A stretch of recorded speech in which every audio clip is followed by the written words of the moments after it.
अब जब सर नहीं झुकाता है तो जो सिपाही होते हैं उसको मार थप्पड़ गाल लाल कर देते हैं।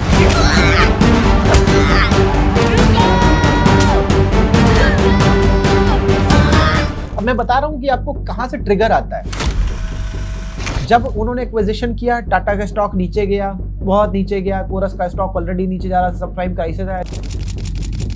महत्वाकांक्षा क्या उनके अंदर नहीं होगी कि मैं भी फोर्स में या टॉप में चला जाऊं? बाद में जो निकल के आता है क्रक्स, वो ये निकल के आता है, आप सबको लगता होगा इतनी मतलबी दुनिया में क्या कोई ऐसा भी हो सकता है जो समाज सेवा के लिए इतना कुछ कुर्बान कर दे, या एक बार जिससे शादी करना चाहता हो शादी ना हो तो जीवन भर कंवारा रह जाए। जी हाँ, आप सही सुन रहे हैं, ऐसे एक पर्सन है रतन टाटा जी, जो अब हमारे बीच में नहीं रहे। रतन टाटा का निधन हो गया। रतन टाटा का निधन। रतन टाटा का बुधवार शाम को निधन हो गया। कितनी सारी चीजें, ऐसी चीजें जो हमने कभी इन जनरल किसी कॉर्पोरेट में नहीं देखी, उनके अंदर देखी, और एक इंसान के अंदर वो सारी खूबियां देखी। मैं आपको एग्जाम्पल दर एग्जाम्पल बताना चाहता हूँ मैंने उनसे क्या क्या सीखा, और आप इस कॉन्वर्सेशन से, इस वीडियो से क्या क्या सीख सकते हो, मैं वो सब बातें बताना चाहता हूँ। मैं आपको बताना चाहता हूँ, मैं जब MBA की तैयारी कर रहा था तो उस टाइम पे टाटा कंपनी और ये सब, टाटा का नाम तो हमेशा से ही, बचपन से ही सुना था। रतन टाटा जी के बारे में न्यूज़पेपर में अक्सर वैसे भी पढ़ते रहते थे, लेकिन जब MBA की तैयारी होनी चालू हुई तो कंपनीज के बारे में रिसर्च करना और ये सब चालू हुआ, तो वहाँ पे रतन टाटा जी और उभर के आए। और कॉलेज डेज में तो हमने पढ़ा ही था जमशेदजी टाटा और इन सब के बारे में, कैसे ये टाटा साम्राज्य ने भारत को बनाया, कैसे स्टील सेक्टर में क्रांति लाए, क्या क्या किया देश के लिए, वो सब तो हमको पता ही था।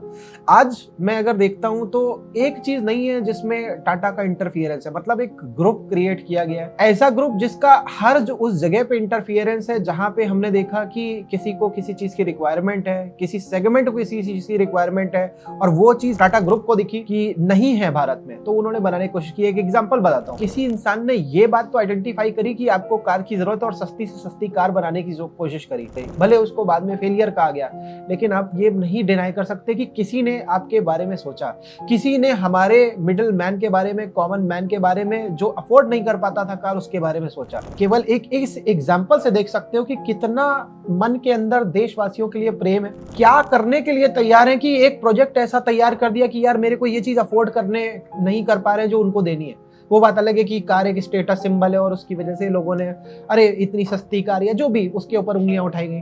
मैं अब यहाँ पे इस बात पे जोर देना चाहता हूँ कि टाटा जी से मैंने क्या सीखा। अब रतन टाटा जी ने केवल भारत की पब्लिक के लिए सब कुछ नहीं किया, उन्होंने अपने एम्प्लॉइज के लिए भी किया। अब मैं बता रहा हूँ कि आपको कहाँ से ट्रिगर आता है। जैसे मैं भी बहुत अच्छा करना चाहता हूँ एम्प्लॉइज के लिए, लेकिन कोई गाइड करने वाला नहीं है या नहीं पता है बहुत सारी बातें, तो वहां पे वो जो पोस्ट आया उसकी दूसरी या तीसरी स्लाइड में एम्प्लॉइज के बारे में था और उसमें प्रेगनेंसी लीव के बारे में लिखा हुआ था। अब मेरे को एकदम से ध्यान आया कि हाँ यार, हमारे यहाँ तो नहीं है ये, इसका हम क्या कर सकते हैं। तो क्या वो दिमाग उस बारे में सोचना चालू किया, हो सकता है ये जल्दी इंप्लीमेंट हो जाए, हो सकता है इसको 2 साल 4 साल लग जाए। मतलब मैं ये अपनी एक बात बता रहा हूँ, बहुत सारे लोग तो ऐसे इस सिचुएशन में बैठे हैं कि तुरंत इंप्लीमेंट कर ले शायद। तो ये जो सिचुएशन बता रहा हूँ ना, कि ये हमें क्या हुआ, एक इंस्पिरेशन मिला, पहले से था अंदर, वो चीज ट्रिगर मिल गया रतन टाटा जी से। जब मैं MBA कर रहा था 2006 से 2008 के बीच में, उसी बीच में रतन टाटा जी ने कोरस को एक्वायर किया, जो कि बहुत बड़ा स्टील का जायंट है यूरोप का। उसे एक्वायर करने के बाद में बहुत सारे सवाल उठ रहे थे टाटा स्टील के ऊपर, टाटा स्टील का स्टॉक भी नीचे जा रहा था। बीच बीच में कभी कभी यूरोप में प्रॉब्लम्स आती तो उसमें फिर टाटा स्टील का स्टॉक और नीचे जाने लग जाता। लेकिन आप समझिए टाइमिंग कितनी बढ़िया है, 2008 में सब प्राइम क्राइसिस आया, उससे पहले कोरस को एक्वायर कर लिया। अब आप देखिए, कोरस ने भी थोड़ी सी चालाकी करी कि सब प्राइम क्राइसिस के बारे में तो उनको भी पता होगा, या जो भी प्रॉब्लम्स थी कि भैया नहीं बिक रहा है माल, या जो भी कंपनी नुकसान में जा रही है, कहीं ना कहीं जो अपॉर्चुनिटी दिखी, कोरस बिकना चाहता था या जो भी था, उनको लगता था कि कोई कंपनी हमें एक्वायर कर ले। लेकिन आप सोचिए, टाटा स्टील का साइज इतना बड़ा नहीं था, उसके मुकाबले टाटा स्टील के मुकाबले कोरस का साइज बहुत बड़ा था, बहुत बड़ा। और केवल कोरस को ही एक्वायर नहीं किया उस टाइम पे, इधर land rover, Jaguar land rover को भी एक्वायर किया।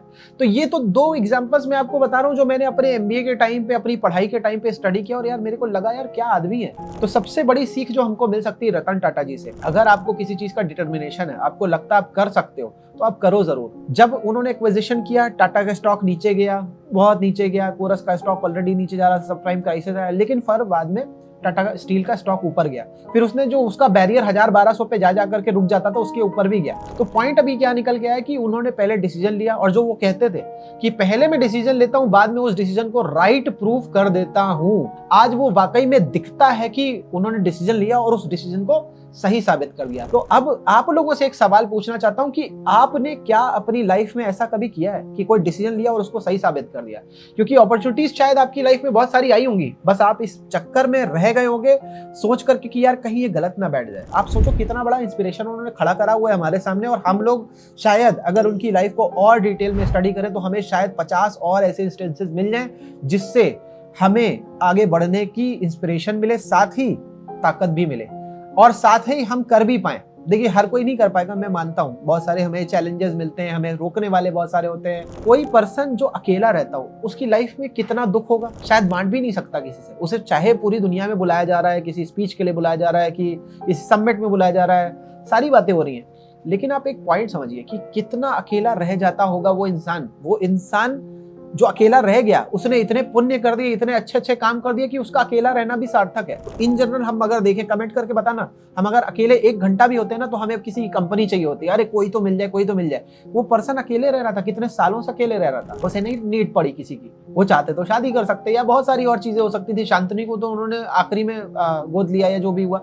अब एक एग्जाम्पल बता रहा हूँ, शांतनु की एग्जाम्पल पे आने से पहले एक लड़का होता है, वहां पे क्या होता है कि जो भी राजा होते हैं वो आ रहे होते हैं, और उस दौरान पे एक लड़का जो होता है वो अपना सर नहीं झुकाता है। अब जब सर नहीं झुकाता है तो जो सिपाही होते हैं उसको मार थप्पड़ गाल लाल कर देते हैं, और फिर उसको मारने जा रहे होते हैं। उस लड़के को, जिसको छोटा सा बच्चा जो होता है उसको मारने जा रहे होते हैं, उसका सर कलम करने जा रहे होते हैं, जो भी करने जा रहे होते हैं, उतनी देर में उस बच्चे का भाई बड़ा या दोस्त बड़ा, थोड़ा सा बड़ा होता है, वो इन लोगों को किसी पत्थर से मारता है, जो तलवार से उसका सर कलम करने जा रहा होता है, और भागना चालू कर देता है। पत्थर से मारा है भाई, वो भी बचेगा तो है नहीं, लेकिन उसने इस बात की परवाह नहीं करी कि मेरी जान चली जाएगी कि क्या है। उसने बस ये सही समझा कि इस बच्चे को बचाना है, और उसने मारा। और इधर उधर इस बिल्डिंग से उस बिल्डिंग भाग रहा है, कूद रहा है बचने के लिए, सिपाही चारों तरफ से पकड़ रहे हैं। एक छोटे से बच्चे को, नन्ही सी जान को 100 से सैकड़ों से ज्यादा सिपाही पकड़ने में लगे हुए हैं, पकड़ पा नहीं रहे। अल्टीमेटली घंटों की दौड़ भाग के बाद में, मशक्कत के बाद में पकड़ में आ गया वो, फिर उसका सर कलम किया जाने लग गया। तो सुल्तान जी आ गए वाकई में। फिर सुल्तान जी ने कहा यार इस लड़के को छोड़ दो,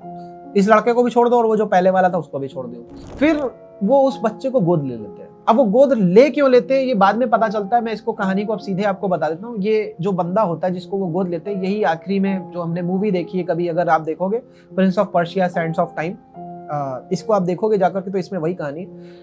ये बच्चे को वो क्यों गोद लेते हैं? इस बच्चे ने इस बात की परवाह नहीं करी कि मेरी जान चली जाएगी। इस बच्चे ने बस इस बारे में सोचा कि भैया किसी की जान बचानी है, उस जान को बचाने के लिए अगर मेरी भी जान जा रही तो बचाना है मेरे को।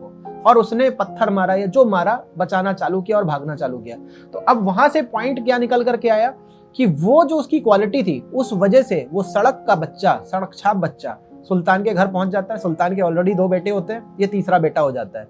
और यही बच्चा आगे चल करके सुल्तान को और पूरी सल्तनत या जो भी है उसको बचाता है, क्योंकि उसका सिस्टम बड़ा सिंपल सा क्लियर है कि वो किसी को नुकसान नहीं होने देना चाहता।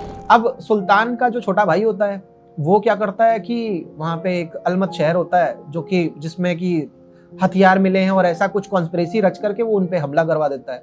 अब उस हमले से क्या होता है कि ये जो सुल्तान, जिनके 3 बेटे होते हैं, उनका बड़ा बेटा भी उसी झांसे में आ जाता है, सब झांसे में आ जाते हैं, वो सब हमला करने वाले होते हैं अगले दिन। लेकिन ये बंदा, जो तीसरा बंदा होता है जिसका नाम दास्तान होता है, ये क्या करता है, ये कहता है कि अगर सामने से मेरी फौज लड़ेगी तो हमें नुकसान होगा। मैं एग्जाम्पल इसलिए बता रहा हूँ इस चीज का कि आप कोरिलेट कर जाओ कि उसको उठाने का, उस रास्ते से, उस रोड से उठाने का फायदा क्या हुआ। फिर वो बंदा क्या करता है कि वो कहता है मेरी फौज पूरी डिस्ट्रॉय हो जाएगी अगर सामने से लड़ेगी। तो वो क्या करता है, रात में ही ऐसा प्लान बनाता है और किले में अंदर घुस जाता है और वहां से दरवाजा खोल देता है जाकर के। और फिर मतलब जो डायरेक्ट कॉन्फ्लिक्ट में जितना बड़ा नुकसान हो सकता है, उससे कहीं छोटे परसेंटेज में वो नुकसान कम में कन्वर्ट हो जाता है, और वो उस जगह पे अलमत में शहर में कब्जा कर लेते हैं। और बहुत सारी सिचुएशन जो अलग होती है वो अलग है, लेकिन बाद में जो निकल के आता है क्रक्स, वो ये निकल के आता है कि एक सही इंसान वो बात होने ही नहीं देता जो गलत है। तो ये जो एक क्वालिटी निकल के आई, अब वो जो रोड से किसी को उठा करके उठा लिया ना, ये बात को अब आप समझना पड़ेगा आपको। रतन टाटा जी ने क्या किया, अब मेरे को नहीं पता, मैं शांतनु को इससे डायरेक्ट कोरिलेट करके नहीं बोल रहा हूँ, लेकिन शांतनु ने क्या किया, शांतनु ने जो डॉग्स वगैरह होते थे मर जाते थे रोड पे, उसने क्या किया, उनके लिए बैंड जो होते हैं रेडियम वाले वो बना करके, या पहले उसके पास जो फंड था वो पूरा बना करके लगाया पैसा, फिर वो जब खत्म हो गए या क्या हुआ सिचुएशन मेरे को नहीं पता, मगर वो उसी में ही लगा रहा। उसने अपनी फैक्ट्री बनाई कि कहाँ से वो बनवाता था, और वो जितने भी डॉग्स तक पहुंचा सकता था करा उसने। चीज जो उसने करी वो चीज इतनी बड़ी थी कि वो रतन टाटा जी की नजर पे आई। अब जब आई तो उन्होंने उसको अपने साथ ले लिया। सोचने वाली बात है कि जो पर्सन इतने सालों से अकेले रह रहा था तो वो पहले भी किसी को उठा सकता था, क्या ऐसा कोई पर्सन उनकी नजर में नहीं आया? शायद नहीं आया। तो अब आपको समझना पड़ेगा कि आप जो अच्छा कर रहे हो वो किसी ना किसी की नजर पे तो जा रहा है। मे बी वो रतन टाटा जैसे पर्सन की नजर में नहीं गया, लेकिन भगवान की नजर में तो गया, उन्होंने उठा दिया, आपको नहीं पता। तो पॉइंट बस इतना सा है इन सारी सिचुएशंस को बताने का कि यार आप नहीं जानते कि आप कहां पहुंच सकते हो। आपको बस अच्छा काम करना है, जो कि रतन टाटा से इंस्पिरेशन अगर हम ले सकते हैं तो हम सबसे बड़ी इंस्पिरेशन यही ले सकते हैं। तो कंक्लूड यही इसी बात से करना चाहूंगा, हमारी आंखों के तारे थे वो, और देखिए चले गए कोई बात नहीं, लेकिन हमारे सामने इंस्पिरेशन का एक ऐसा स्रोत खड़ा करके गए जो शायद हमें जल्दी किसी कॉर्पोरेट में ना देखने को मिले। महत्वाकांक्षा क्या उनके अंदर नहीं होगी कि मैं भी फोर्स में या टॉप में चला जाऊं? होगी, शायद हो, मगर उन्होंने इस बात की केयर नहीं करी। उन्होंने एक अच्छा इंसान बनने में या दान करने में जो सुकून है उसको ग्रैब करने में ज्यादा सोचा। तो ये शायद हमारे लिए भी एक इंस्पिरेशन हो सकता है आगे बढ़ने के लिए। और जो दान करने से, पुण्य करने से जो सुकून मिलता है, देखिए वैसे देश की पूरी मदद हो ही रही है, जो भी चीजें वो कर रहे हैं, लेकिन जो डायरेक्ट दान करके जो एक सुकून मिलता है वो कहीं से नहीं बराबरी हो सकती। कौन सी ऐसी क्वालिटीज थी जो आपको सबसे ज्यादा इंस्पायर करती हैं? वीडियो अच्छा लगा हो तो शेयर जरूर करें, सब्सक्राइब जरूर करें। और टाटा जी के इसी इंस्पिरेशन से YouTube पे लाइव मैंने चालू किया, फ्री में सिखाना चालू किया। मतलब मैं कहूंगा ट्यूसडे, थर्सडे, सैटरडे 9 PM, आगे चल के थोड़ा सा टाइम भी चेंज करेंगे, लेकिन ट्यूसडे, थर्सडे और सैटरडे को 9 PM मैंने लगातार फ्री सिखाना चालू किया YouTube पे। तो ये कहीं ना कहीं इंस्पिरेशन ऐसे ही आती है। ये इंस्पिरेशन मेरे अंदर आई और उसका लिंक प्लेलिस्ट का इस वीडियो के ऊपर कहीं ना कहीं पड़ा होगा, तो उसको भी देखें जाकर के। यहाँ पे वीडियो में आपको सबसे अच्छा पॉइंट क्या लगा वो भी कमेंट जरूर करें। धन्यवाद। इसी के साथ में मैं हूँ Ruchir from Ruchir Gupta training academy. Thank you.